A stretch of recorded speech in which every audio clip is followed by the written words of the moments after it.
Sahabat, hari ini saya ingin memberitakan tentang fokus kepada Tuhan. Bagaimana kita fokus pada hari ini? Apakah kita masih fokus terhadap masalah atau fokus terhadap Tuhan? Ingat, di dalam Pemazmur dikatakan, sekalipun kita dalam lembah kekelaman, gada dan tongkat Tuhan tidak akan pernah meninggalkan kita. Sahabat, ingat, perbedaan Daud dengan Saul adalah yang pertama, Saul menganggap sesuatu peperangan itu adalah suatu ancaman. Tetapi Daud menganggap suatu masalah itu adalah sebuah kesempatan buat dia. Masalah itu bukan sebuah ancaman buat kita, tapi masalah itu adalah buat kesempatan buat kita untuk bertumbuh dalam Tuhan. Kita harus bisa terus melihat kesempatan yang baik yang Tuhan berikan kepada kita. Dan perbedaan Saul dengan Daud, Saul melihat apa yang dia punya.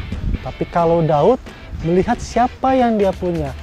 Kalau kita melihat siapa yang kita punya, percayalah dalam menghadapi masalah kita tidak akan pernah takut. Kalau kita memiliki Tuhan yang benar, kalau kita meyakini Tuhan, pasti kita tidak akan pernah takut melewati masalah sekalipun seperti Goliat. Bayangkan, sekalipun Goliat sebesar apapun, Daud tidak pernah akan takut karena dia yakin dia memiliki Tuhan, sang pemilik kuasa. Jadi dia tidak akan pernah takut menghadapi masalah. Kalau kita fokus kepada Tuhan, perbedaan Saul dengan Daud adalah, yang terakhir adalah, kalau Saul menyenangkan hati manusia, tetapi kalau Daud menyenangkan hati Tuhan. Kenapa saya bilang Saul menyenangkan hati manusia? Pada waktu dia mengorbankan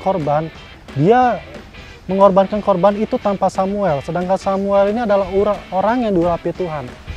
Dan yang kedua kalinya, pada saat Tuhan untuk suruh membunuh raja, tetapi dia tidak membunuh karena dia lebih menyenangkan hati manusia. Berbeda dengan Daud. Pada saat rakyat Mesir untuk suruh membunuh Raja Saul, pada Raja Saul sudah di depan dia, tapi dia ingat kalau Saul ini adalah orang yang diurapi Tuhan.